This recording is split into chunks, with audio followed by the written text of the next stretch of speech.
Samantala, kaugnay pa rin sa lagay ng panahon, makakapanayam natin si Ginoong Buddy Javier, weather forecaster ng Pag-asa. Magandang umaga sa iyo, Ginoong Javier. Magandang umaga naman, Kara. Okay, Sir Buddy, ito pong Super Typhoon Florita ay nakapasok na sa Philippine Area of Responsibility pero wala pong anumang storm warning signals sa ating bansa. Tama po ba, Sir? Tama po kayo, medyo may kalayuan po sa kalupaan.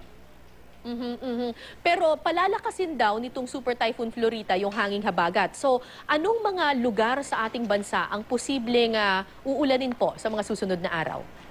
Yung pong bagyong si Florita ay may kalayuan po sa kalupaan. Bagamat ito po yung nag-iibayo dito po sa habagat na siyang nagpapaulan dito po sa Metro Manila, Kanlurang Kabisayan, Mimarupa, mga lalawigan ng Zambales, Bataan, Cavite, Laguna at Batangas. Samantalang natitirang bahagi ng Luzon at ng Kabisayan ay makakaranas naman ng paminsan-minsang mga pagulan. Dito naman po sa Mindanao, makakaroon ng bagyang maulap hanggang sa maulap na may pulupulong pagulan o pagkidlat at pagkulog.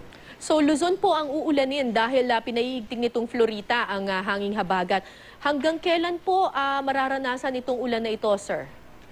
Bukas po, inaasahan natin na makakalabas sa Philippine Area of Responsibility itong si bagyong si Florita. So may tendency pa na pag-ibayuhin niya yung habagat at ito po ang nakakaapekto dito po sa Luzon at Kanlurang Kabisayan.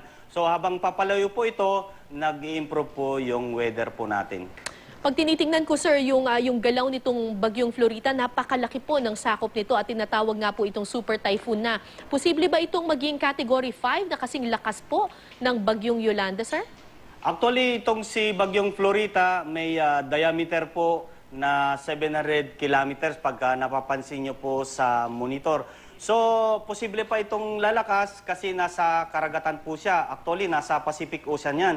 So, habang papalayo yan, posible pang lalakas at ang tutumbukin niya ay ito pong Southern Japan area. So bukod po dito sa Super Typhoon Florita, may iba pa po bang namataang panibagong weather disturbance na maaaring magpaulan sa ating bansa, Sir? Sa kasalukuyan, wala pa naman po kaming nakikitang low pressure o kaya sama ng panahon. Maliban lang po ito kay bagyong si Florita po. Na malayo naman po sa ating bansa, bagamat nasa loob siya ng PAR, ay hindi naman po magla-landfall sa atin, Sir. Tama po kayo, tama po kayo. Maraming salamat po sa inyong ulat, Ginoong Buddy Javier, weather forecaster ng Pag-asa.